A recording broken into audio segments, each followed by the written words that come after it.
Hey guys, welcome back to the channel Silent Ruptor. For the past few days I have been trying various novels to start a new series on the channel. However, for now we will continue Affinity Chaos and Shadow Slave. Also, I found a good source for more chapters of Necromancer of the Shadows, so stay tuned on the channel. The conference carried on for over a week, and they still hadn't come to a conclusion due to the risk of doing something like this. Lucas, however, told them something that changed the opinion of most of them. There was a portal leading to the gnome world from there. The gnomes might have a god plane expert, but they cannot easily interfere since there are rules on how the world works. Gray and his friends finally heard the news they were waiting for. The top experts are all going into the supposed tomb of a god plane elementalist in search of the opportunity to finally become a god plane expert. Do you think the gnomes will buy it? Reynolds wasn't too optimistic about it. The gnomes will have some necromancers among the experts who went for the conference, even people like us can go as well. So the necromancers will inform the gnomes.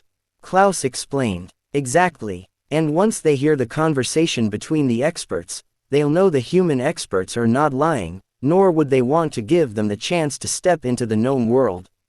We do have a good shot at this then. Even if they leave a few top powerhouses, I think I have a way to make them send in more people.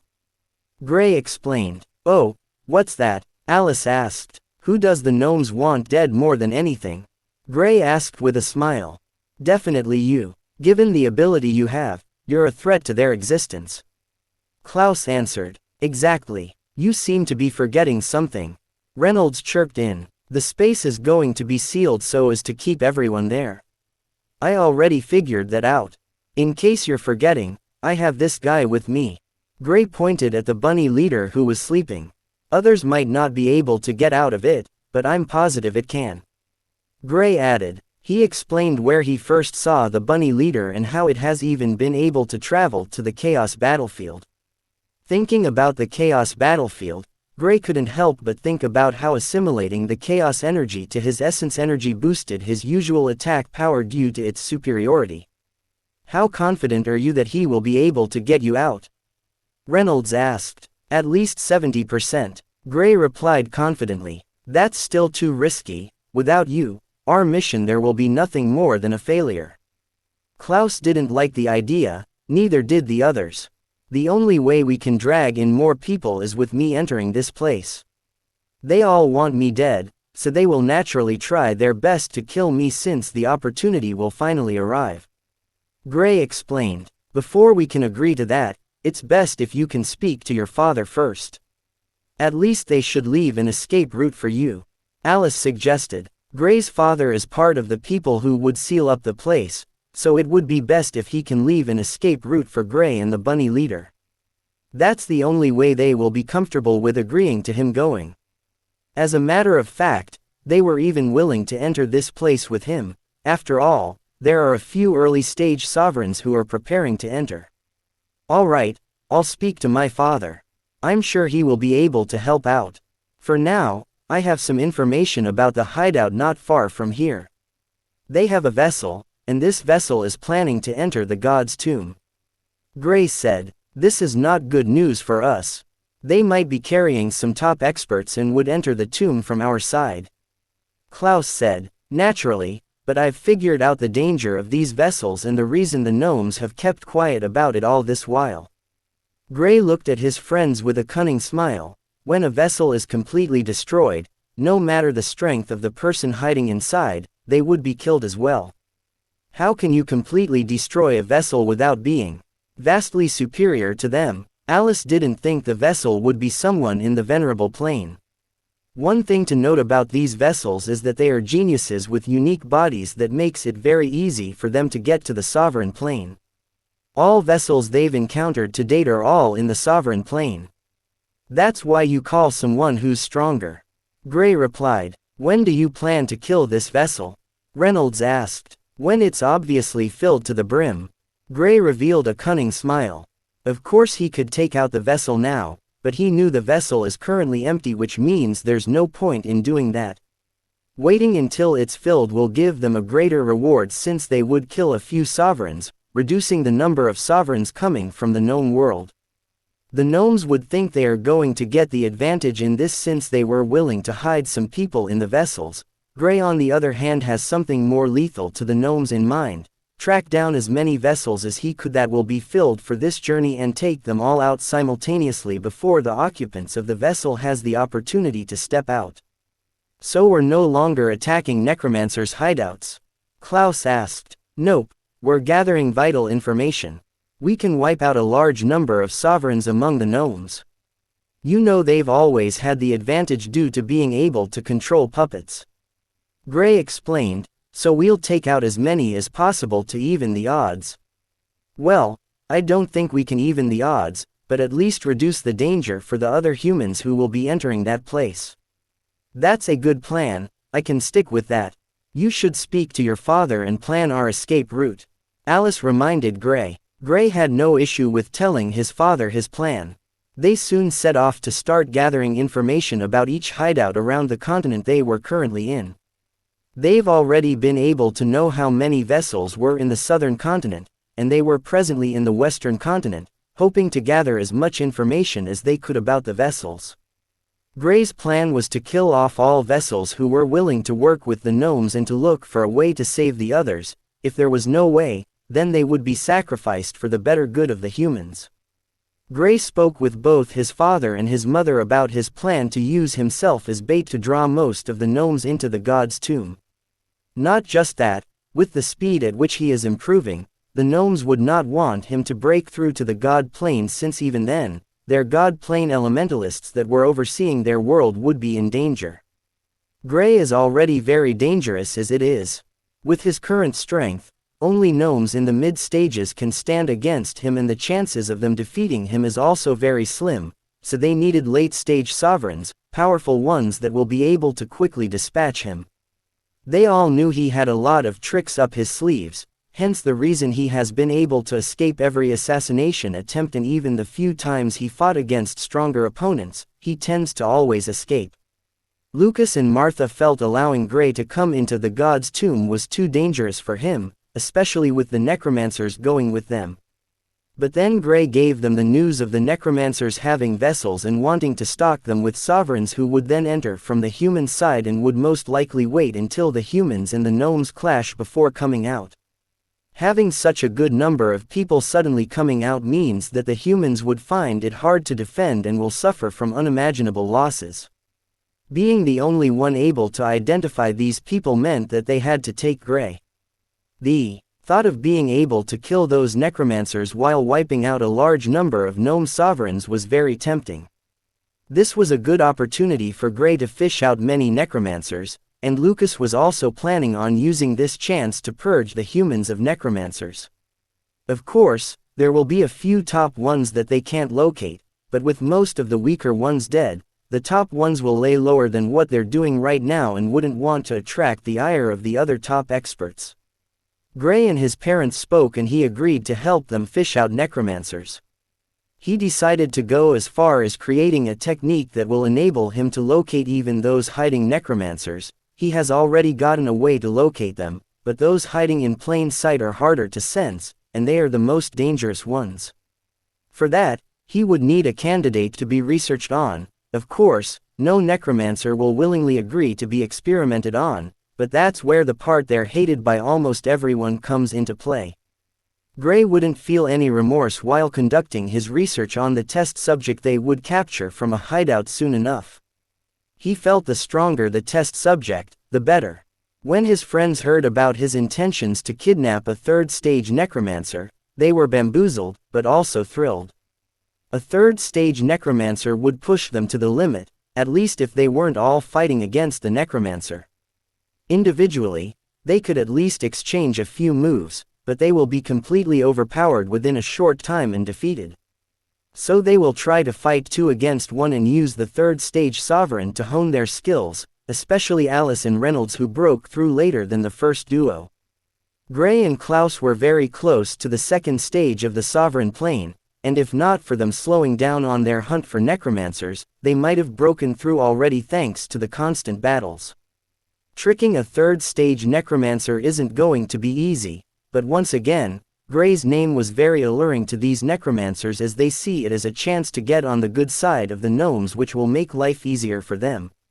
So any one of them would be willing to take the opportunity once presented, and they wouldn't want to share it with anyone else. This was the one Gray tricked the third stage sovereign necromancer out of the hideout into their trap. Before the necromancer got to the place, he had already set a 3-layered array formation.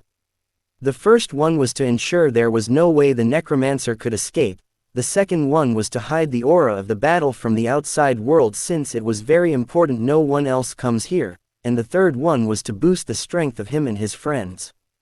The necromancer was a lady who looked to be in her 50s, she was a bit robust, and was starting to get gray hairs. From her looks, it was easy to see that she might be from a top faction and only came to the hideout for some business.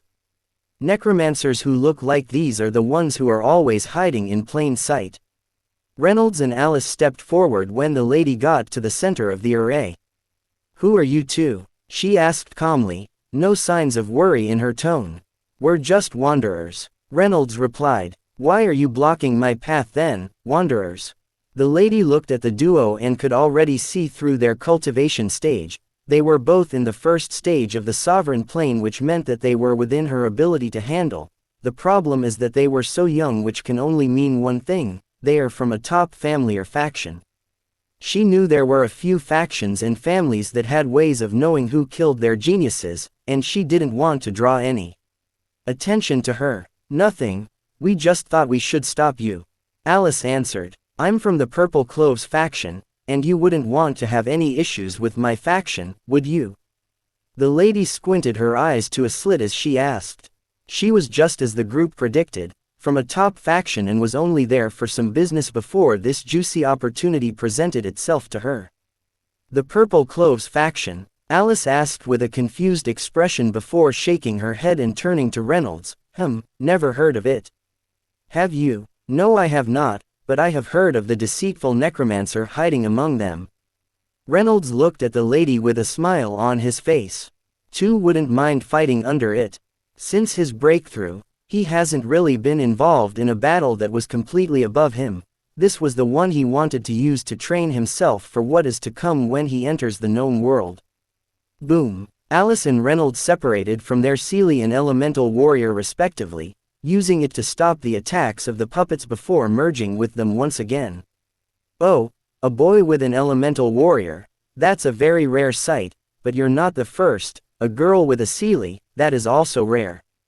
The lady commented and felt a sense of familiarity, but she couldn't wrap her head around why she felt that way. The battle quickly peaked with Reynolds and Alice both showing their secret weapons. There was no other way to dodge the attacks of the puppets without bringing out their Seelie and Elemental Warrior. The lady gained the advantage with the appearance of both puppets since they could distract the duo while she attacked them conveniently. With her superior strength, she was able to quickly start injuring each of them. Alice and Reynolds were both forced into a corner, barely able to fight against the lady with their strengths. They were strong, and without the puppets they had a good chance to fight against the lady, but with the puppets there to distract them, they found it hard to fight properly. The lady didn't give them any chance to get the advantage over her. Luckily, the duo were fast, else the battle would have ended the moment her puppets came out. Alice used all 3 domains at once, merging them into an attack which she used to destroy the puppet that was bothering her. Reynolds wasn't able to do the same, but he was able to force the lady to retreat, giving Alice the chance she needed to destroy that puppet. With one puppet gone, the pressure on the duo reduced significantly, but that was not the end. They still had to deal with the lady as well as the other puppet. Just when they were starting to get hopes of a potential victory, another puppet appeared, still in the first stage of the sovereign plane. It attacked the duo quickly, not giving them the chance to destroy the other puppet. Both were soon forced into a plight once again. They couldn't do anything against them since the lady was extra careful this time.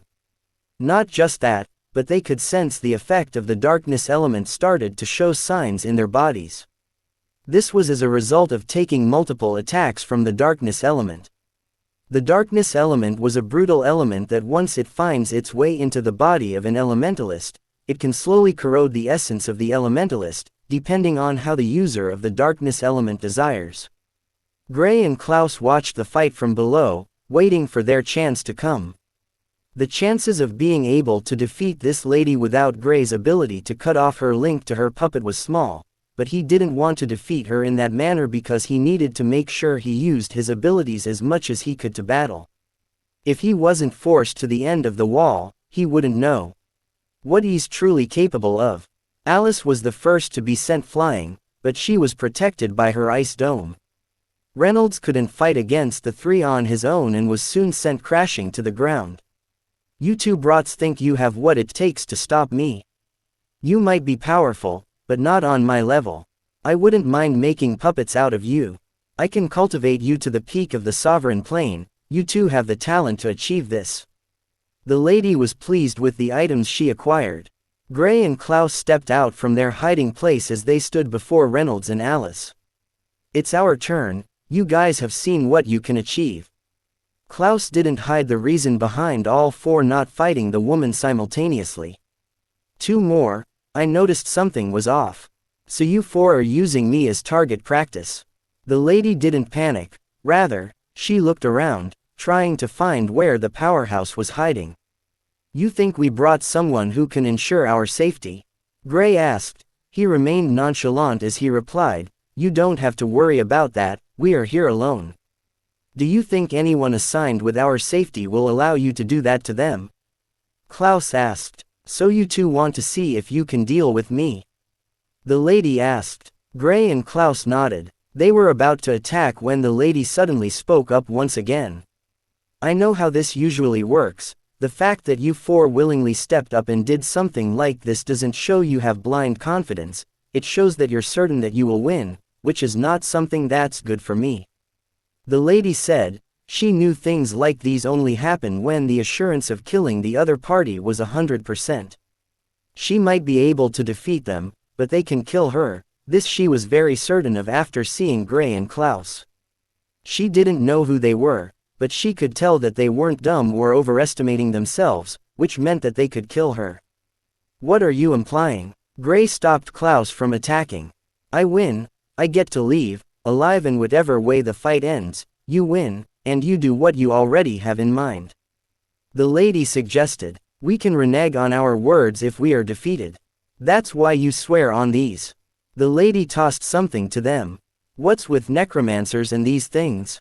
Just take it. Gray looked at the lady. She was smart, which he didn't expect. However, she still underestimated them. Gray wasn't confident that they could kill her.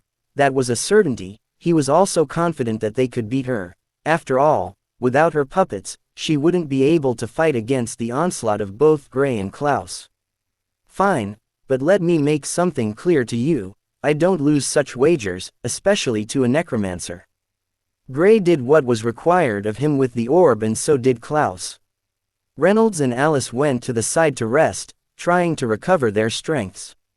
With Klouse having to fight with Gray, it meant that their team was stronger. Klouse also has the slight edge over them in terms of fighting strength, so there was no shame in seeing him team up with Gray and defeat the lady even though they could not. Gray and Klouse attacked the lady, forcing her back. The duo were a perfect team and their ability to coordinate with each other was astounding. The lady used her puppets to delay the duo, making sure they couldn't capitalize on the small advantage they just gained over her. She attacked after regaining her footing. The duo's first attack was the one that told her they were on another level compared to Alice and Reynolds. Gray's attack power was especially very strong, on the same level as a second-stage sovereign who is about to break through to the sovereign plane. Klause's attack was also strong, and the lady could feel the freezing effect of Klause's attacks. The two puppets were no match for the duo, but the lady didn't mind. All she was concerned about was having the duo distracted while she herself attacked. Gray and Klouse tried to insta-kill the puppets, but to their expectations, it wasn't something that could be achieved unless they didn't set up any defenses. The lady attacked, using a cyclone filled with blades to attack the duo who were still being harassed by the puppets. Klouse used his domain to create a thick ice dome that protected him from the wind blades. Gray on the other hand used the earth element to defend himself, before attacking the lady.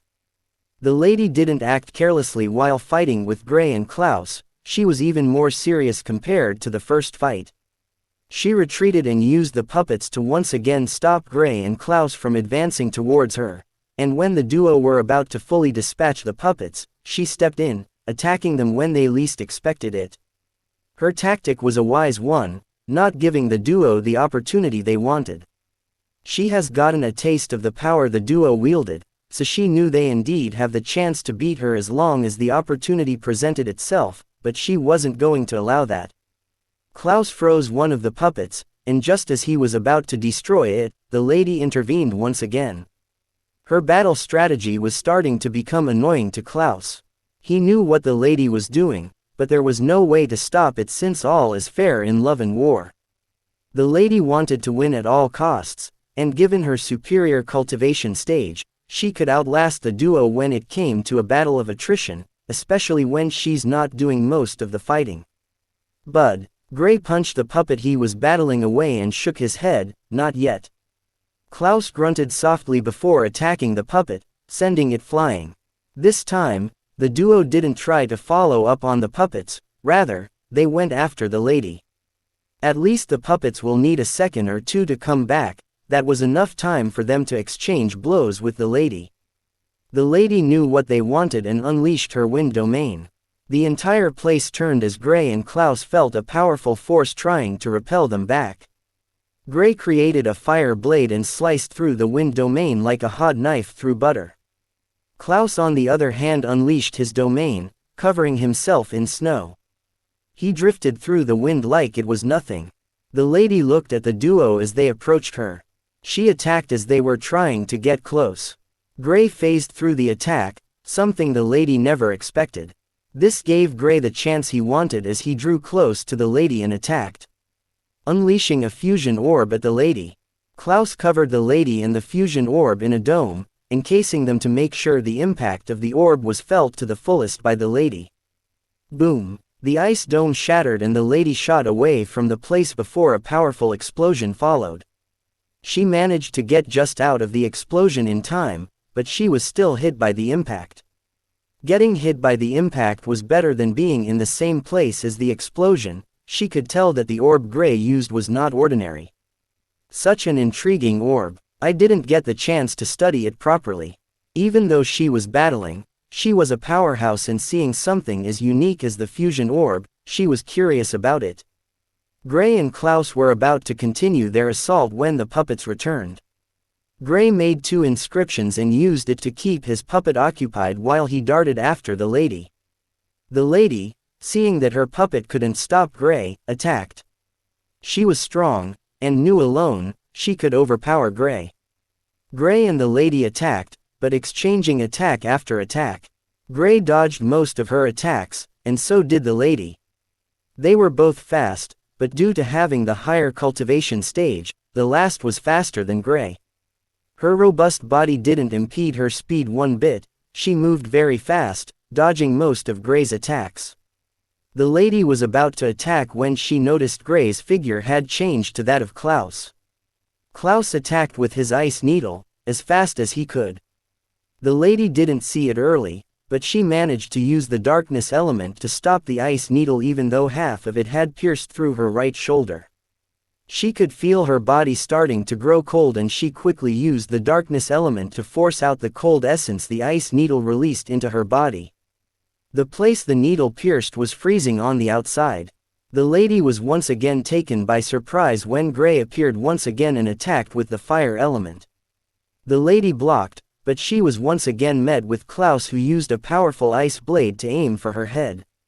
Just as she was dodging the attack, Gray returned and attacked from the direction she was moving to. In the space of a few seconds, Gray had used the switch skill repeatedly over 10 times, making life tough for the lady. Gray and Klouse didn't need to communicate with each other while the switch was taking place. From the first time Klouse appeared, he already knew what Gray had in mind. Gray and Klouse were different individuals and their attack pattern was different. The lady was trying to get used to Gray's attack pattern, so with Klouse suddenly appearing and unleashing an attack from a different element and angle, she was forced to take those attacks before having to deal with the tricky Gray. The lady soon understood her plight. Not just that, but due to Gray and Klouse switching repeatedly, and the lady not being able to stop them from destroying her puppets, the puppet Klouse was fighting with had lost both arms as well as a leg. With just one leg left, there was no way it could fight properly against Klouse, who was stronger than it is. The lady understood this and decided to self-destruct the puppet. She didn't rush the decision, she wanted Gray to be the one who was there when she did this. She has come to understand that Gray was the one who was making things hard for her, so she felt even if he wasn't killed by the detonation, he would be wounded, which will give her the chance she wanted. Just as Gray as Klouse switched places one more time. Boom! The puppet exploded in Gray's face. Gray was standing close to it and never expected the lady to self-destruct the puppet so soon. Even though the puppet has lost some limbs, it was still a first-stage sovereign and could still fight to a certain extent. Gray reacted quickly, retreating. He couldn't create a spatial tunnel due to just switching places with the lady, so his only choice was to get as far as possible from the center of the explosion. He knew there was no way he could successfully leave this area without getting caught by the explosion. He just wanted to try to make sure he was caught on the periphery, which would be less impactful. He covered his body with both an earth and ice armor, while the invisible armor he had appeared once again. A first-stage sovereign detonating could unleash the strength of a 5th or even 6th stage sovereign. This wasn't something Gray could deal with at the moment. Alice and Reynolds stood up when they saw Gray getting swallowed by the flames of the explosion as it widened. Klouse didn't have the time to care for Gray's safety. He knew Gray would find a way to escape from that situation. He attacked the lady, not slipping up. If he was distracted by Gray's predicament, then he would give the lady an opportunity to defeat him. From the deal the lady made, it was clear to say she doesn't have any intention of killing them. They had to defeat her or she would be allowed to leave. "Your friend is hurt, won't you check on him?" the lady asked with a smile as she forced Klouse back. Klouse couldn't handle her alone, even Gray was finding it difficult to fight with her, much less Klouse. Gray's figure shot out of the explosion and crashed into the ground, creating a long crater as his body slid on the ground. Klouse took a look and his reply made the lady chuckle, "Nah, he'll be fine." It was almost as if he didn't think this was anything serious, even though it was obvious that Gray didn't manage to escape from the range of the explosion. Gray's inscriptions vanished and the lady sent the puppet that was previously being held back by inscriptions after Gray. Alice and Reynolds wanted to make a move. "Remember the deal, you two can't intervene in this battle." The lady's words stopped them from going. According to the lady's deal, if she defeats Gray and Klouse, she is free to go. Technically, she has already defeated Alice and Reynolds, so they can't join in on the fight again. "They were the two who made a deal with you, not us." Alice didn't worry about the lady's words. "Your friends will be going back on their words, and I don't think you would want that for them." The lady didn't seem fazed by Alice's words. Alice paused and couldn't help but cuss both Gray and Klouse under her breath, "Morons." Only Gray and Klouse would take such a risk. Gray's condition was currently unknown, and the lady was getting the better of Klouse, who was just barely hanging on. The battle, which they thought was going smoothly for Gray and Klouse when they started switching places a few seconds ago, had turned on them in a matter of a second. The lady used this opportunity to oppress Klouse, who could barely stand properly in the air. His ice armor was broken in different places, and black patches could be seen on his body, a result of the lady's darkness element. The puppet flew into the crater where Gray crashed, and just as it was about to attack, it was sent flying by a fist. Gray crawled out of the crater, bloodied. His clothes were in disarray, and each one of his armor has been damaged. Even the armor he got from the secret realm a long while ago was also damaged. This will take a long time, and resources as well to fix. He looked at the condition of the armor and his face turned dark. The resources he would need to fix the armor is unprecedented, but he couldn't discard the armor. The reason he came out with only a few broken ribs, and large gashes on his body was precisely because of this armor. If not, he might have even been dead by now. Such a vile move. He gritted his teeth as he looked at Klouse, who was being pummeled by the lady. The lady hid powerful swords in the body of the puppet, so when it self-destructed, the weapons shot at Gray, cutting him in different parts of his body. "Would you look at that, he's fine," Klouse commented as he saw Gray sending the puppet flying from the side of his eye. "Hey bud, why don't you come back? I can deal with the puppet." He yelled and retreated in Gray's direction. Gray didn't mind Klouse's intentions to dump the lady on him. To be honest, he didn't see anything wrong with that.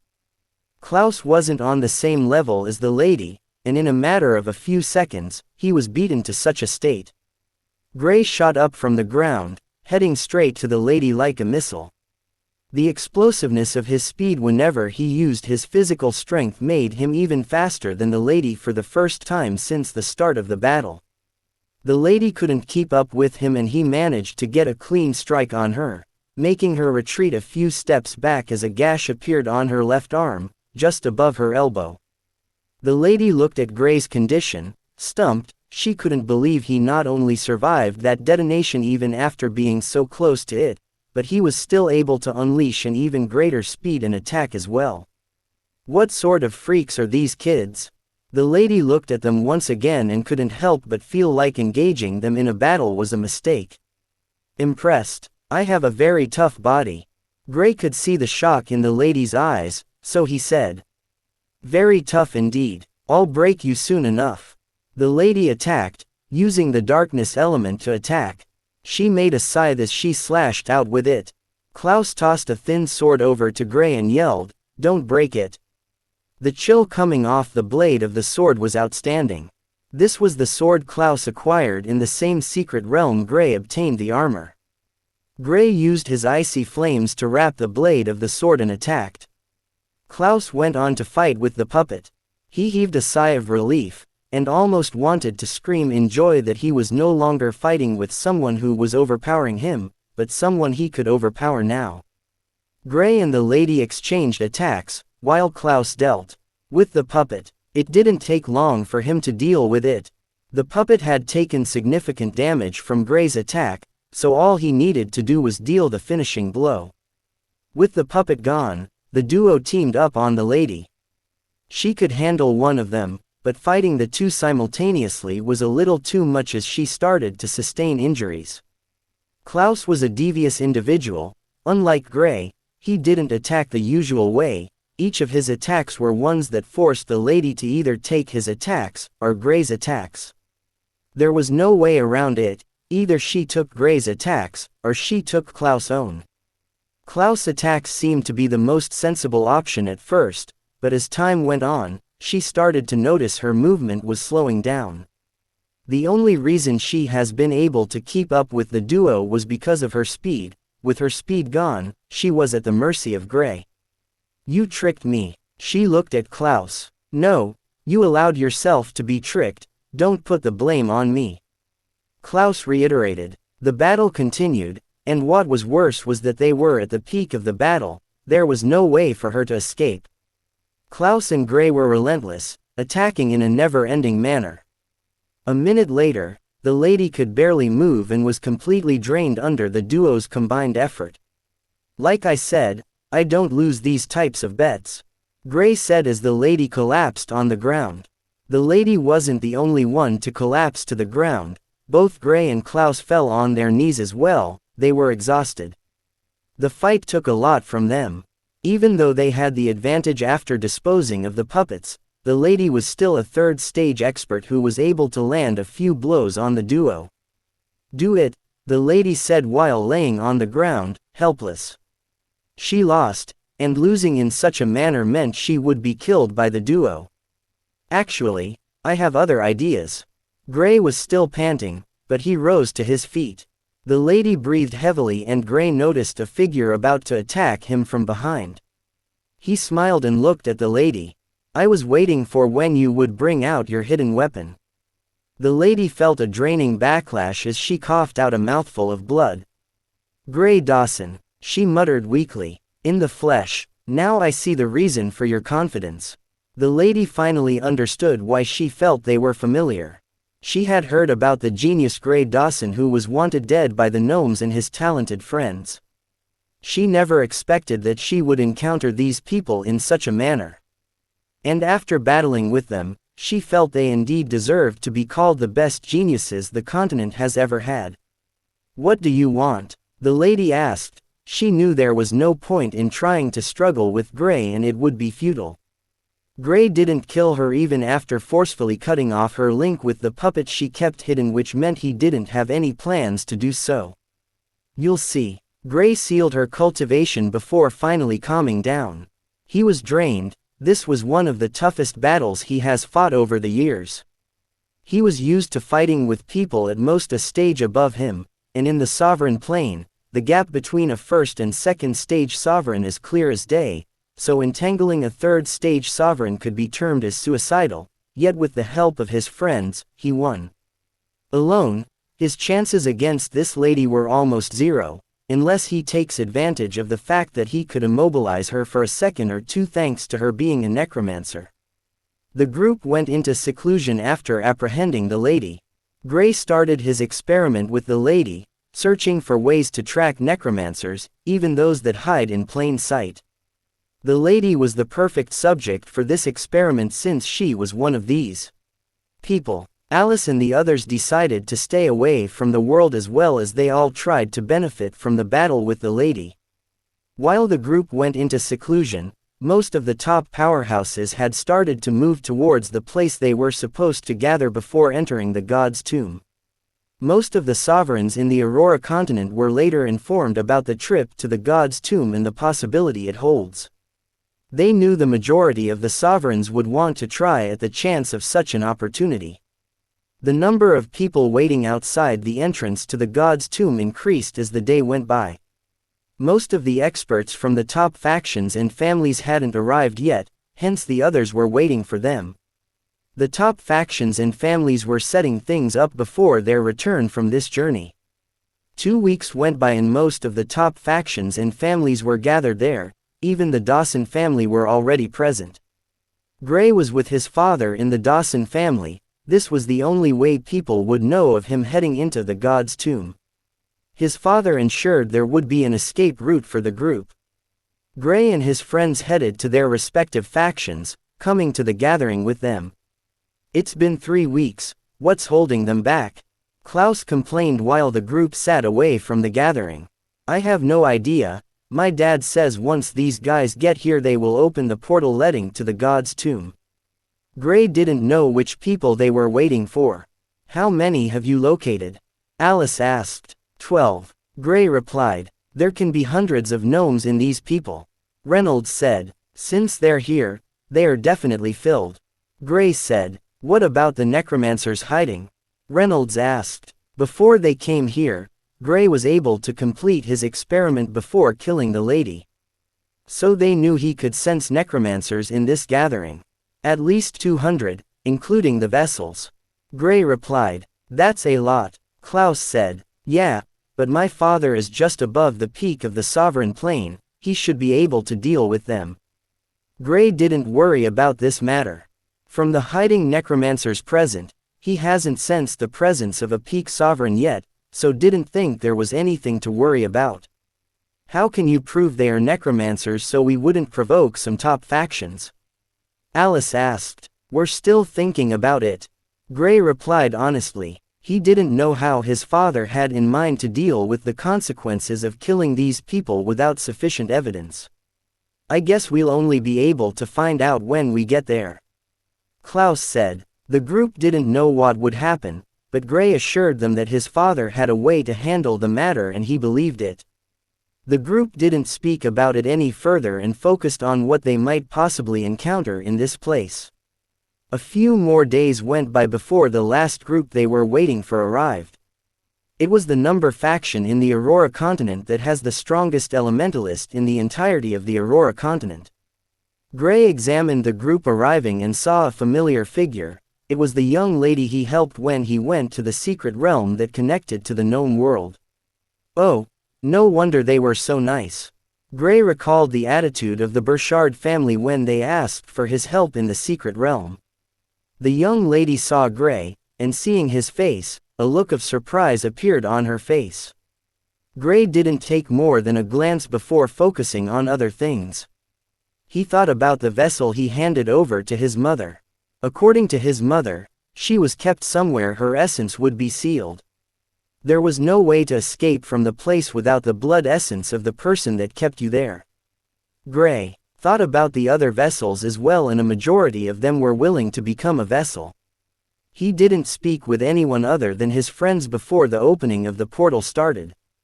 Gray's father was one of the people who opened it, and following his instructions before he left, Gray was able to find their escape route. For a better chance at killing each vessel and necromancer, Gray asked his father to make the portal into the god's tomb a random one. As long as everyone doesn't appear on the same spot, most of the vessels and necromancers can be dealt with. Gray could locate them since he has marked them. All he needed to do was locate his father and gather his friends. In the process they tracked down every vessel and necromancer in the place. No matter what the length of the place, he was sure he could locate them. The process of opening the portal took a while, and sustaining it was also very hard. With the portal open, each group of people that came to this place started to go into the portal.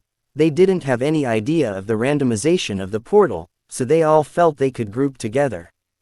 Gray's friends went in before he did. As he walked towards the portal, he looked at his father before stepping in.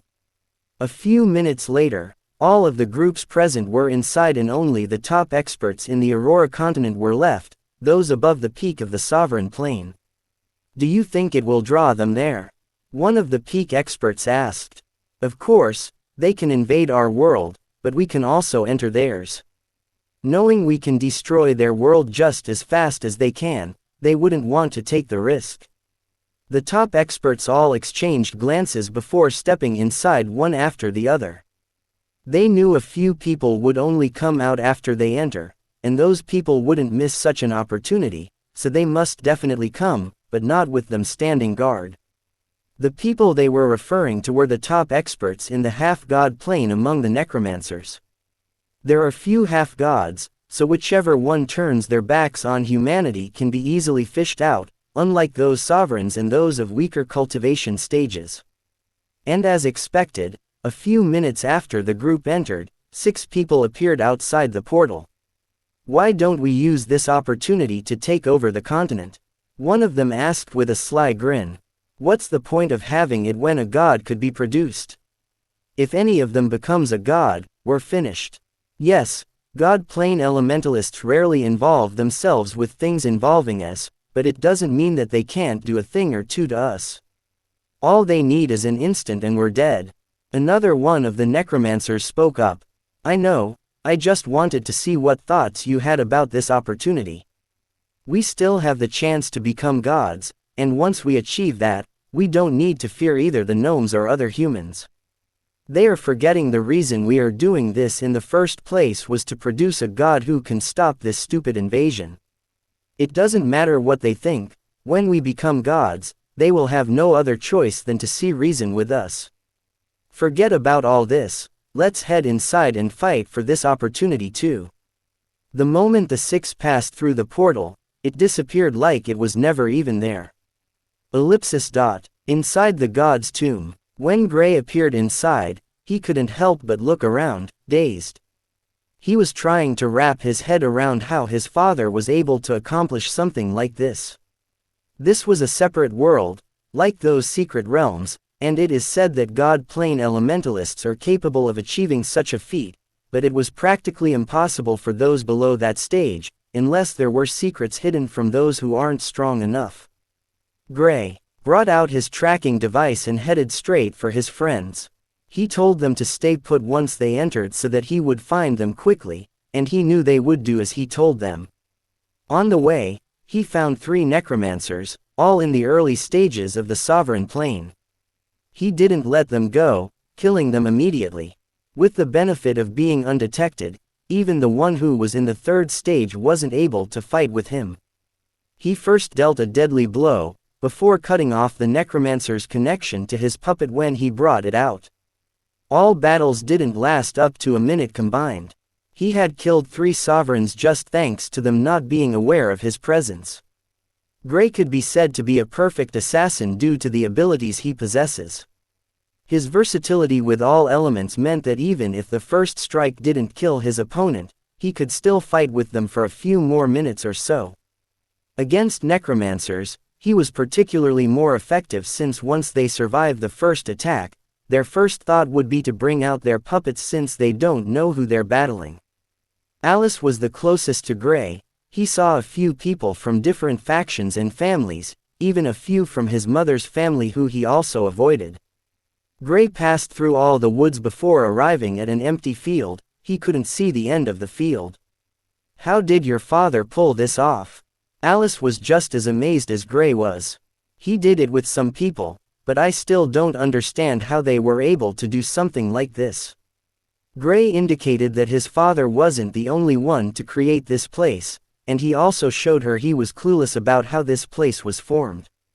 One of their friends was around this field, but they could sense the presence of people around. They could also sense that a battle was happening ahead of them.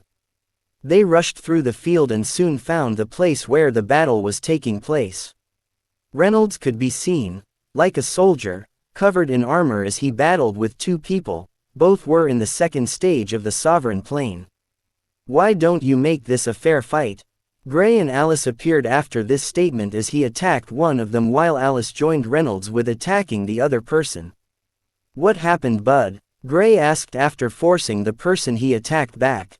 Reynolds, with the help of Alice, was able to easily force the person fighting with him back. "They attacked me, unprovoked." "Why did you attack him?" Gray's eyes were cold.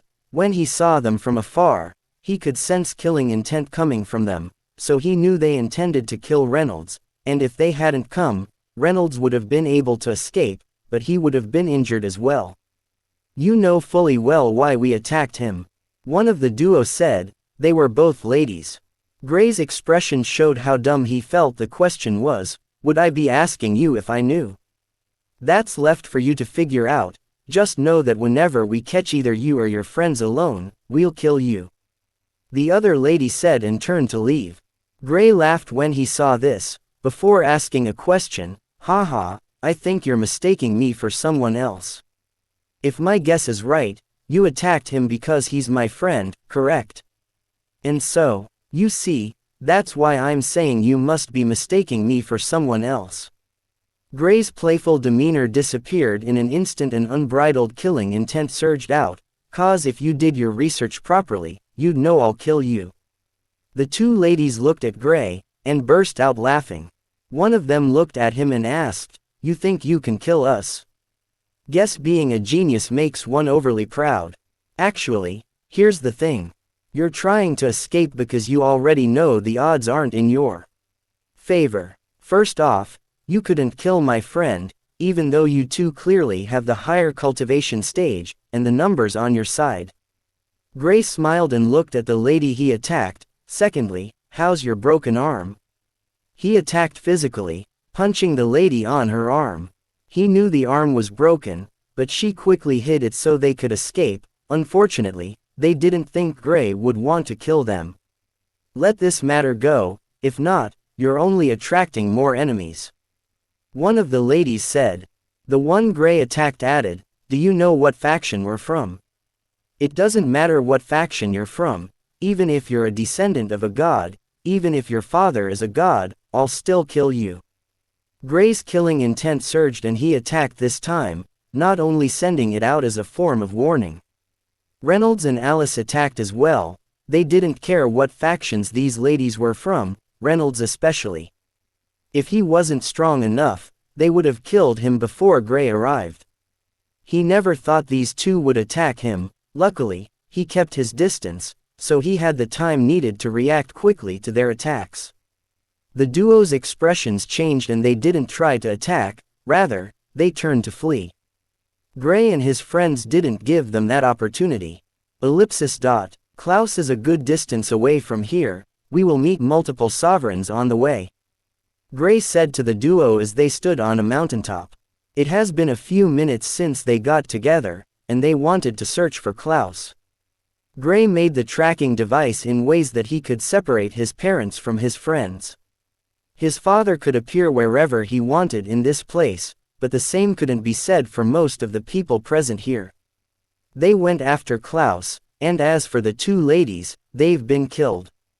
Gray would never allow people like that escape, unless he was not sure he could kill them. Since he knew these ladies weren't all that powerful, he killed them in a flash. With 3 from the 4 together, they were able to quickly kill off any necromancer encountered. Gray even went as far as attacking necromancers in the 4th stage, and they were killed under the sudden attack of all 3.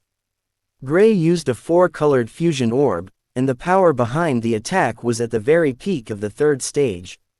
The necromancer was killed under the trio's attacks. Before getting to where Klouse was located in an hour, they killed over 10 necromancers, and 2 of them were in the 4th stage. Those in the 1st stage were the fewest, only 1 of them, while the rest were in the 2nd and 3rd stage respectively. The trio soon found Klouse. He was relaxing in a crystal-clear lake. Alice and Reynolds were both transported to a forest and a large field, while Klouse on the other hand appeared in what could almost be described as paradise. The flowers around the place gives one a soothing feeling, and the essence present here was better than the other places they've journeyed through. How's his luck so good? This was the question in the heads of all 3 as they looked at Klouse, who seemed very relaxed as he floated on the small soft bamboo raft he laid on. He raised his head to look at the trio. Took you guys long enough? I bet you were praying we didn't come anytime soon, Reynolds asked, his eyes twitching. Actually, I was hoping you guys only come to me when you've wiped out most of the necromancers. At least a 2 to 3 days rest isn't bad. Klouse replied, before dropping his head once again, closing his eyes as if he didn't want to concern himself with the trio standing on the edge of the lake. Isn't he usually the one against relaxing? Alice wanted to be sure she was staring at the same person who has found it hard to stay put the last few months they've been together. People change, Alice, Klouse said. I was still so young a few minutes ago. After seeing this lake, I gained maturity and realized the path of cultivation needs one to relax before they can comprehend the best of their elements. Join me, I assure you, you won't regret it. Gray and Reynolds shrugged, and under Alice's surprised eyes, they quickly made bamboo rafts like Klouse and started to bask in the sun. The fact that there was a sun made entirely from elemental essence showed how insane this place was. Before they got here, she and the other 2 were discussing wiping out the necromancers present here, yet, in the space of a few seconds, they've been corrupted by Klouse. Ray, she called out softly. You should try this, Alice. I see why Klouse said he's wiser now. Reynolds urged. Alice looked at Gray. At least of the 3 boys in the group, he was the only one with a good rational thought process. Remember when I said I wouldn't relax until the last necromancer was dead? Gray suddenly asked when he sensed Alice's gaze. Yes, Alice nodded, and added, I wanted to remind you about that. You see, I was still very young then. Excuse whatever I said until a few seconds ago. Gray spoke gently. I've seen the light, just like Klouse. Rest is needed if one wants to grow. Alice almost felt her head explode from anger. Even after so many years, the trio still acted in the same manner, brainless a majority of the time. She took a step inside the lake, wanting to drag the others out, but then she froze. She felt a sensation travel through her body and made her head relaxed. You could have just said it was good. She blurted out. The group stayed at the pond for 2 hours before leaving. Klouse and the others got a good epiphany thanks to the soothing feeling they got from the pond. Where are we headed now? Reynolds asked. Finding my parents, and then helping them locate the necromancers. Gray replied. The group headed for the closest person. Gray could tell it was his father that was close to them, so they rushed towards his direction. Every person they encountered that was stronger than they were avoided, and the necromancers that could be dealt with by them were taken care of. Anyone that was too strong was left alive, for the meantime. It took a few hours, but they were able to meet up with Gray's father. "Good to see all of you intact," Lucas said as he saw the four of them. Gray nodded and quickly went to work. There were a few necromancers around, and he didn't want to waste any time. Lucas liked this and followed them. The necromancer Klouse was a 5th stage sovereign, and he was from a top fire faction. A middle-aged man who had a long beard. When he saw Lucas, he looked at him respectfully, and bowed to greet him. "Don't worry, I don't take greetings from necromancers." Lucas waved his hand and straight up killed the man. He couldn't even make a move before his figure disappeared. Gray and the others were awestruck when they saw this, but that was not the only thing they felt. There was also unprecedented fear that sprouted in their hearts. Gray had enemies, and his enemies have people on the same level as his father. If he encountered any of them alone, he was done for. There is no way he could fight back against someone like this. Klouse and the others also felt the same thing in their heads. They had a lot of people who didn't like Gray particularly, and their connection to him, and also their ability to grow this quickly also made them targets. Who knew being special would attract so many enemies? Klouse thought with a sigh internally. With Gray's father in tow, the group moved faster, unafraid of alerting anyone of their presence. The reason they weren't afraid was simple. The people they were hunting thought their identities was a secret, but with Gray around, he could fish out any of them. They saw 3 necromancers, all in the 2nd stage.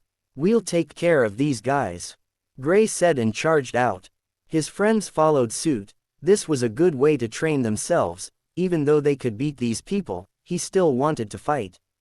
Lucas didn't speak and nodded, moving to the side to watch them fight. He ensured the ripples from the impact of the battle didn't spread out.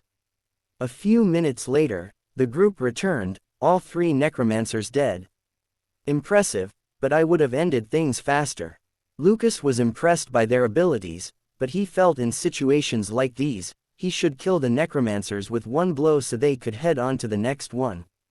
The necromancers are starting to gather, which means those hiding in a faction will soon meet up with a few faction members, which will make killing them hard.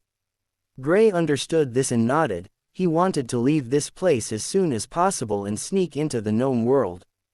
From the little information he has gathered from the 7th prince, the gnomes are sending most of their top experts into this place. They've sent around 30% of their sovereigns with the aid of the vessels. Killing all the vessels would mean that Gray and his friends would have killed a good number of gnomes without even fighting them. If the gnomes lost 30% of their sovereigns, they would surely send everyone into this place. There's no way to contact anyone here, so even if they can tell their fellow gnomes are dying inside the vessels, they can't communicate that news. Unless they enter this world. Before long, they soon found a vessel. This vessel was in the 6th stage of the sovereign plane. When she saw Lucas coming, she bowed her head. However, the second she caught sight of Gray behind him, he raised his head to give him a deep glance. "It's an Ho." The lady was in the process of speaking when she noticed her vision fade. Lucas killed her without even waiting to hear what she had to say. He was ruthless. Gray and the others were still learning compared to him. "How many gnomes do you think she carried?" Klouse asked, still a bit amazed by the fact that people could actually house gnomes in their bodies. "What does it matter? All of them are dead. I believe the gnomes would have already noticed this. They will only react when 3 or 4 more are killed." Gray didn't care about the number of gnomes present in the lady bodies. "Let's move." Lucas stretched his hand and it was like the group felt their bodies being held by a powerful hand. "Gray, direct me, we have to be quick," he urged. Gray didn't argue and did as he was told. He didn't know the reason for his father's sudden urgency, but he felt they should hurry as well. In the space of 5 minutes, they've traveled thousands of kilometers, and they've killed over 100 necromancers in the process. A few of them were vessels.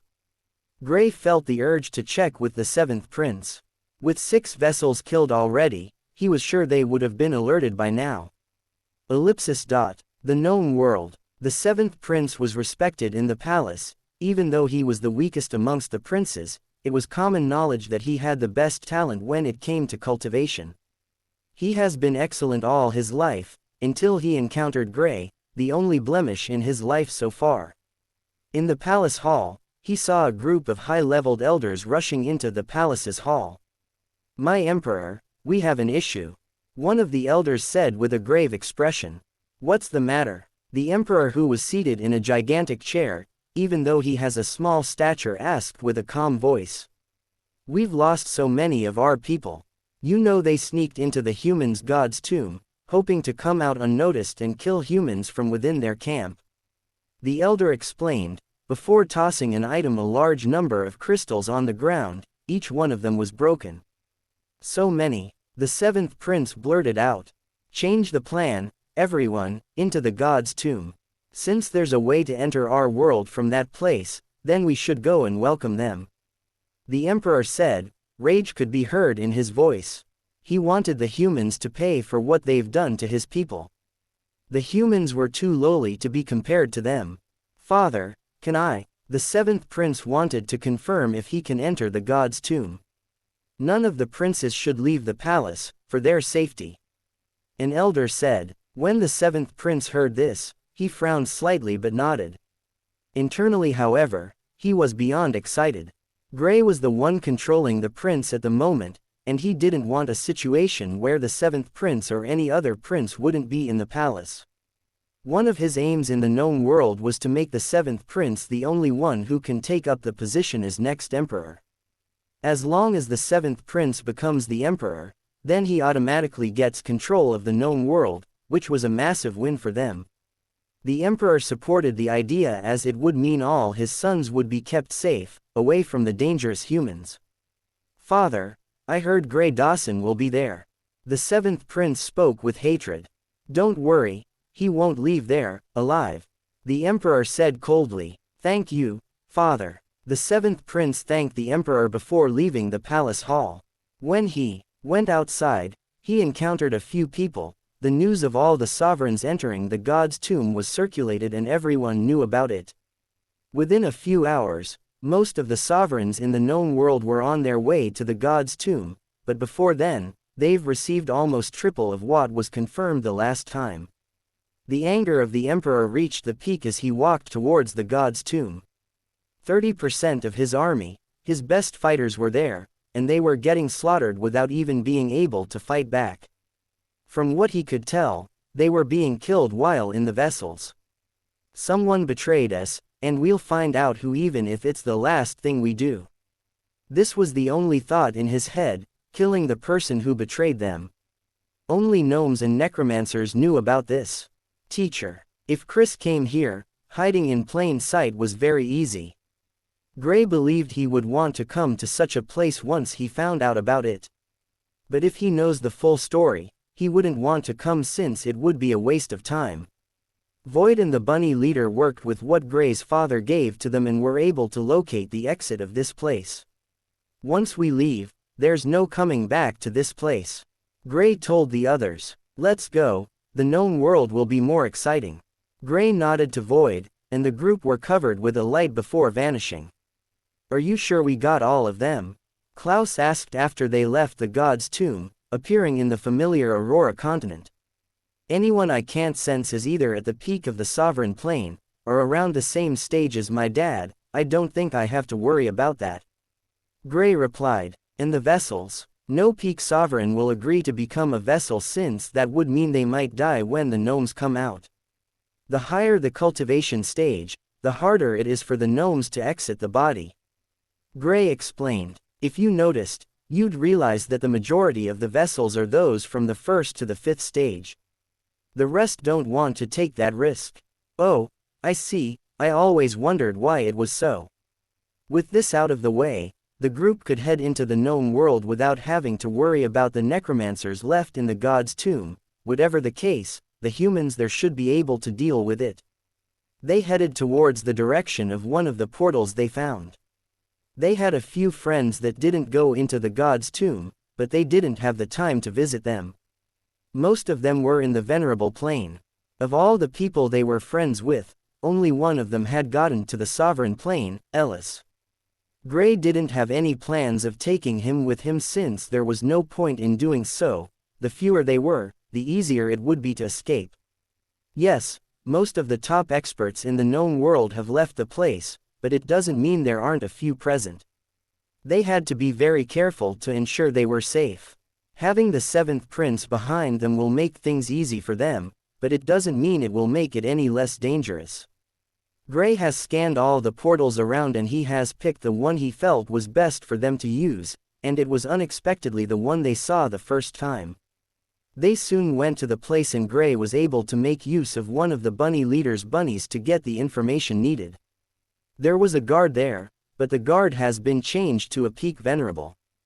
Gray and his friends crossed through the portal before appearing on the other side of the portal. They arrived in a dark room, just like the one they were standing before going through the portal. They sneaked towards the exit, and the bunny that was sent out was used as a means of distraction before they entered the place.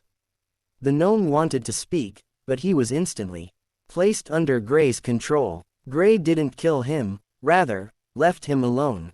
He was under his control, and he won't have any memory of what happened before he was placed under his control, so it was basically useless to kill him.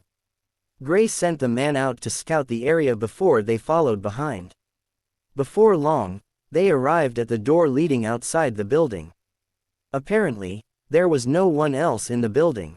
When they opened the door, they were a little taken aback by the scene before them. Ahead of them was a large community, just like a town, and this place was like the town lord's manor. How come there's no one here? Klouse couldn't help but ask. Gray connected with the 7th Prince and realized a meeting was called by the 1st Prince the moment the Emperor took the others and left for the god's tomb. His father isn't even dead and he's already taking charge. Gray smirked when he saw this. He sensed the cultivation stage of the 1st Prince and frowned. Definitely the late stages. If the 1st Prince was in the late stages of the Sovereign Plane, then dealing with him would be very difficult. As for the other people present, Gray sensed 3 to 4 more people in the late stages. Since he isn't there, he wasn't sure how many more late-stage sovereigns would be present around the palace. Gray reported the scene to the others. We have free reign over this place at the moment, every single sovereign is out. He explained. Haha, I'd like to see if there's anything I want. Klouse laughed and vanished, leaving a trail of snow. Don't alert anyone or our presence. Gray whispered. I'm not a fool. Klause's voice came from the void, but he was nowhere to be seen. Let's look around. This is our first time in the Gnome world. They should have things valuable to us.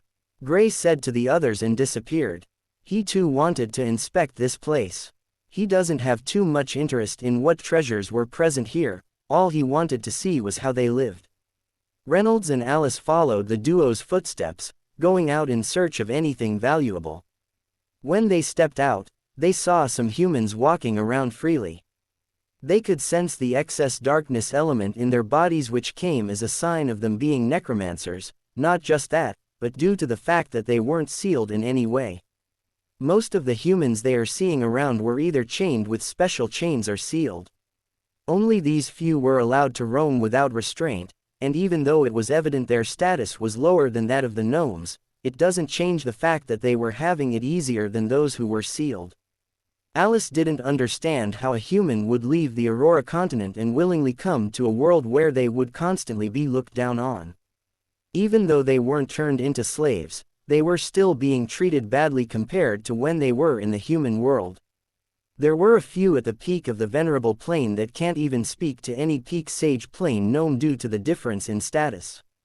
Alice and Reynolds looked down on these people and felt like killing them, but since they had to make sure they weren't noticed, they stayed hidden. Of course, it didn't mean they couldn't make these people suffer a little. They both had the lightning element and decided to use it to make these people suffer a little.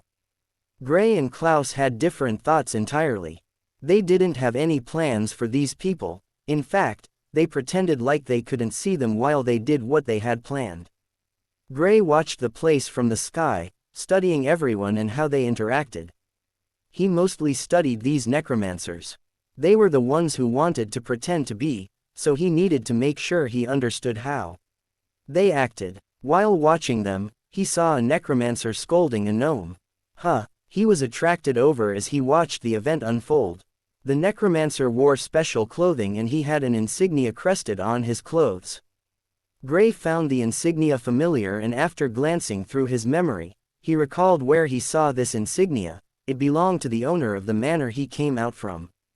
This was a powerful family, so any necromancer associated with them were fairly respected. He soon understood necromancers are not as looked down on as he thought.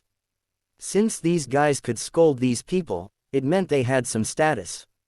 He already thought of this, and being around the 7th prince would give him a good status, so he wanted to know what it would be like.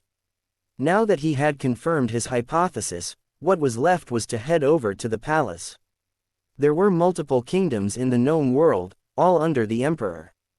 This place was under one of the few kingdoms close to the place where the emperor's palace was located.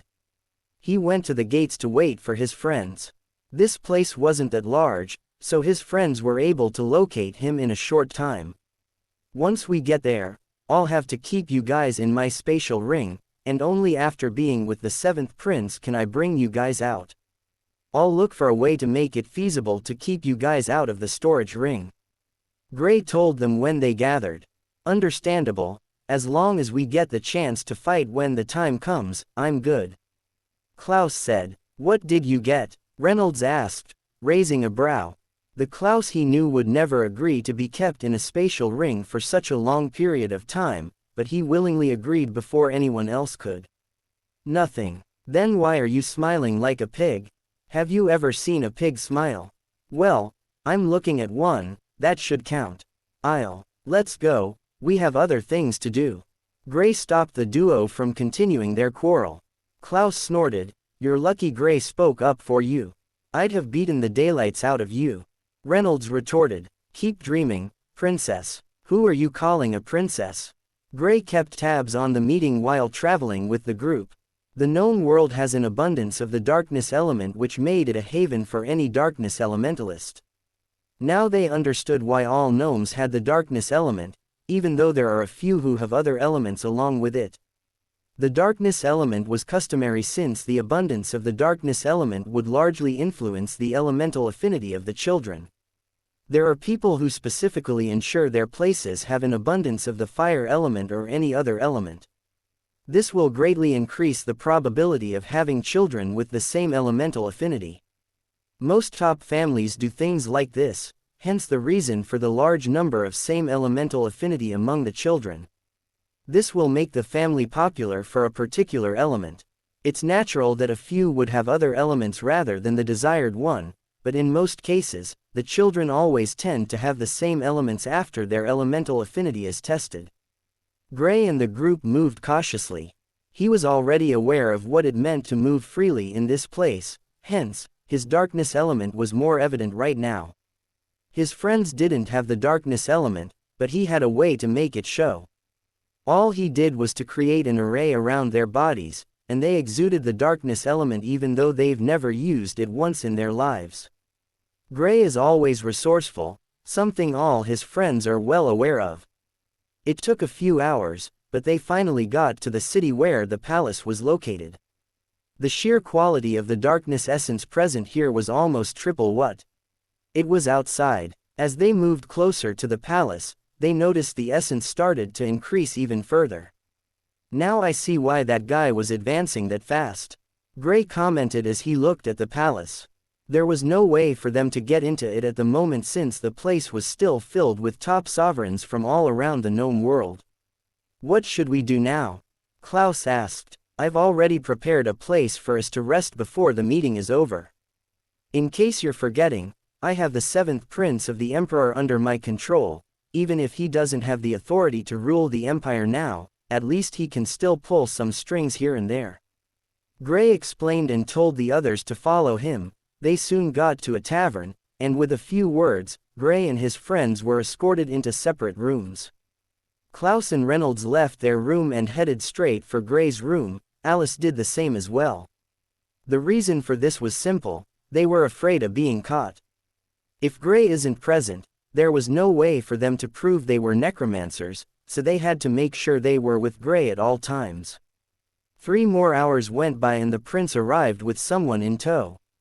Gray has come to know who this person was: Malachi, the 7th prince's right-hand man. He was the one the 7th prince sent over to reserve these rooms. "Thank you for honoring my invitation. I know your world has a more eye-catching event, but I can assure you, you won't regret this," the 7th prince said as he arrived. He wasn't humble, neither was he cocky. This aligned with the character of the prince Gray has come to understand. "The honor is all ours, Your Highness." Gray and the others bowed to show their respect on their faces. When Malachi saw the faces of the 4, he could tell they were all pleased to be under the 7th prince. According to what the 7th prince told him, he would be taking in 4 exceptional necromancers that will go on to become legendary people, and seeing the cultivation stage of the 4 before him, he was impressed. He couldn't help but think about how the 7th prince was able to recruit such powerhouses. They were only in the venerable plane, while the 4 people before him were in the sovereign plane. He didn't dare to look down on them even though they were not gnomes. He nodded to them as a sign of respect, and the 4 reciprocated. "Your Highness, will we have to stay here, or do you have plans of taking us into the palace?" Gray went straight to the point. He didn't know how much time they had, so the sooner he got to business, the better it was for them. "I brought these specifically for you 4. Without these, there's no way people will know you're under my faction." The 7th prince handed 4 cloves, all with a special insignia to them. A flying boar that had a special-looking wings. The tail of the boar was a snake. This was the insignia of the 7th prince. According to what Gray found out, the 7th prince used this particular boar because he wanted others to know that if anyone tried to stab him from the back, he could bite them before they even tried. Gray and the others put on the clothes and followed the 7th prince back to the palace. They weren't stopped outside the palace gate. After all, they were with the 7th prince. The rumors of the 7th prince recruiting 4 incredible necromancers from the human world soon spread around the palace, but the shocking part is that of all the princes contesting for the throne, only the 1st and 2nd prince have necromancers in the sovereign plane. The others haven't been able to recruit anyone of that caliber. Once necromancers get to the sovereign plane, they all become prideful. Getting to the sovereign plane is, naturally, a reason to become prideful, so the others didn't bother. With the 7th prince being able to recruit not just 1, but 4 necromancers at the same time, he made the others feel he was up to something. The resources needed to woo these necromancers wouldn't be cheap, and even the 1st and 2nd princes wouldn't be able to afford a second one, much less getting 4 at once. One of the rooms in the palace. "Find out everything you can on those 4. I can't let them just waltz into the palace like it's their backyard." "Yes, Your Highness." This was not the only place this conversation was being held. The other princes were all trying to figure out the identities of these necromancers one after the other. While the others were worried about their identities, Gray could care less about these people. He was currently in the royal library, devouring as much information as he could. He used the 7th prince to read a few things while he was controlling him, but he didn't enjoy it, as the information wasn't as great as when he was the one doing the reading. During the first 2 days of entering the palace, the 4 didn't step out, and neither did the 7th prince. Gray couldn't let him out of his control, so he had to make sure he was always under his control. At the moment, the 7th prince isn't the only one under his control in the palace. Malachi has been placed under his control, and even the guards standing outside the library. He didn't want anyone to know of his activity, so he naturally wanted to make sure he didn't make any mistakes. He couldn't help but wish that he brought the necromancer who taught him how to control people, but he felt safer this way since he didn't know what that guy might do. This was the gnome's world after all. With just a simple thought, he could reveal the identities of Gray and his friends. The royal library. Gray was seated, going through a scroll that spoke of how the gnomes came about necromancy when he heard footsteps. He raised his head to see someone dressed in blue, wearing the insignia of a shield. He knew who this insignia belonged to, the second prince. The person walking over was a necromancer in the second stage of the sovereign plane. The second prince was in the fourth stage of the sovereign plane, and his necromancer was recruited when he was at the peak of the venerable plane. The second prince was the one who made it possible for him to break through to the sovereign plane, so he was naturally in his debt. "Where are you from, brother?" the necromancer said as he took a seat opposite Gray. Gray took a good look at the necromancer. He was a middle-aged man who had long blonde hair, his eyes were almost pure black. But in such a place, it didn't feel out of place since he's not the only one like this. "I don't think you're interested in knowing that, brother," he replied slowly, looking straight at the eyes of the man. "We're all from the Aurora continent. I don't believe we've started keeping animosity against each other." The man replied with a smile. "Here, we're not friends or brothers. The only reason you're here is because your prince has tried to investigate my background and has been unsuccessful, so he sent you here to probe and see if I'll disclose the backgrounds of myself and my companions." Gray had a deadpan expression as he explained. He saw the look of surprise on the face of the man and shook his head. How dumb did they think he was?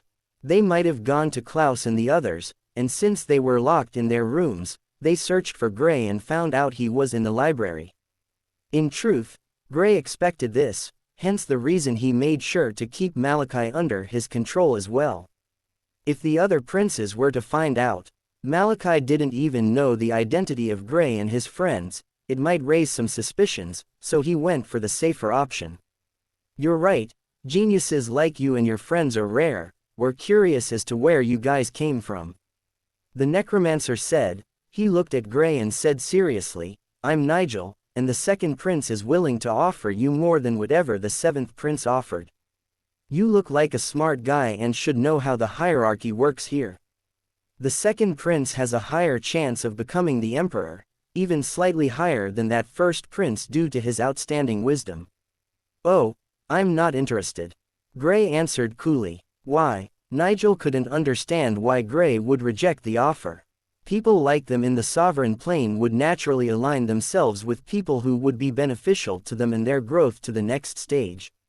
How will the second prince trust someone willing to betray the person that brought him here without a second thought? Gray's question stunned Nigel, and he couldn't help but rethink it. It then clicked. The second prince wanted to break up Gray and the seventh prince. He never had the intention of getting Gray, he just wanted to test his loyalty. As long as he sensed anything that would break it, he would use it against them. "You're a smart man." Nigel couldn't believe Gray understood this instantly. Now he understood the people they were fighting against were not simple. He was about to leave when Gray suddenly stopped him. "I do have something interesting to tell you though," Gray said mysteriously. "Oh, and what might that be?" Nigel raised a brow, hoping to get something good from Gray. Gray motioned for him to come closer. Nigel did without even thinking, and the second his ear was beside Gray's mouth, he felt his vision fade. "I feel like sacrificing their humanity for the ability to become necromancers automatically makes them dumb." Gray couldn't believe Nigel didn't even think about the danger of getting that close to Gray and stupidly drew closer to him. A few minutes later, Nigel was placed under Gray's control, but he didn't control him. After ensuring he got the conversation from before, letting the second prince know about what they were dealing with, he let him leave without doing anything else. With Nigel gone, Gray grabbed his head softly. "I'll have to give up control of a few people if I want to put more people under my control." He contemplated as he massaged his head. He felt a strong pain after putting Nigel under his control. From the look of things, it was clear that he couldn't put too many people under his control, and the stronger the people, the more mental energy required. This is the known world. Since I'm here, they should have special means to improve mental energy. Gray thought to himself. Malachi was a very important figure, and any gnome under his control was too. He might decide to release the guard outside the library in a few more days after he has gathered enough information. While he was there, he couldn't help but think about the god's tomb, wondering how his parents were doing. He didn't have anyone under his control there, so there was no way for him to know what's happening there. I hope they're doing well. He left the library to pass the news to his friends. They needed to be extra careful. Gray was safe, but they weren't. Since these guys wanted to search for their backgrounds, it would lead to them having multiple clashes with these people. Alice's room. What's the next course of action? Klouse asked. I have the second prince's necromancer under my control. I'm thinking we should start big. Gray said to them. Targeting the second prince will show the seventh prince's ambitions. But that would alert the first prince, who not only has more authority, but he's also stronger. Alice said. Who says we're going after the second prince? Gray grinned evilly. The first prince. Reynolds and the others were shocked. Yes. With Nigel under my control, who else can fight with the first prince if not the second prince? Gray didn't see anything wrong with his plan. Before he came, the two princes, being favorites for the throne, had multiple clashes. They both had territory close to each other, which made them quarrel and even resort to fighting due to some resources. Both princes cannot be physically involved in the battles, but they could plan everything. This is where the smartness of the second prince always trounces the first prince. The first prince has a larger territory, yet he was always beaten tactically by the second prince. This is the reason the second prince was regarded very highly by the emperor, and on equal footing as the first prince. Gray has done his research with Malachi even though he was reading in the library all this while. What about us? We poison their minds against each other. This time, one of them must die, and it cannot be traced back to us. They are fighting each other, so the chances of either of them being accused will be very high. Correct. Who are we attaching ourselves to? The winner, of course. The group started their plan to get the first and second prince to start fighting each other. Both princes have never had a physical alteration, and according to the royal rules, they never will. However, almost anything is allowed in the fight for the throne. The reason the princes haven't been killing each other was because it wasn't time to announce the person who will succeed the current emperor. There's still a year or two remaining. So they were all doing their best to outperform each other.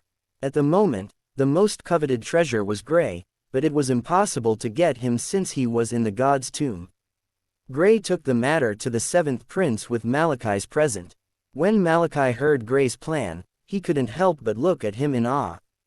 This human was even greater than he thought he was. He never thought Gray would start thinking of ways to push the seventh prince up the line. If the prince becomes emperor, then his status would be elevated as well. Now he understood the reason the prince paid special attention to the four. Gray peeked at his expression from the side and couldn't help but smile. He needed an excuse to send Malachi away, and the best thing to do was to send him on this mission. The prince had more people under his command, but only Malachi had access to most of the information concerning the prince. Gray didn't want to take any chances, so the best thing to do was to send Malachi away, killing him while he's away. Without Malachi present, he would assume the position as the seventh prince's right-hand man, taking care of everything in that palace for him. This will give him more freedom around the palace. Malachi didn't know the person he held in high regard was planning to kill him without anyone finding out. The prince quickly went ahead to give the order, sending Malachi out to start the plan. Gray tagged Malachi a long time ago and was sure he could track him wherever he went. His plan was simple. Once Malachi had achieved his mission, he would end him. After getting to the palace, Gray understood that the princes, although it looked like they were all called according to their ages, actually, they weren't. There are a few men between the first and second prince, but these guys didn't have the capabilities to be involved in this battle. Only those who were willing to get involved in the fight for the throne were called in this manner. The rest were referred to as normal princes. Most of them will end up ruling a kingdom in the future. Gray didn't care how the gnomes lived their lives. His main objective was to destroy their peace, as they've done to the humans. Thanks for watching. Don't forget to subscribe to the channel.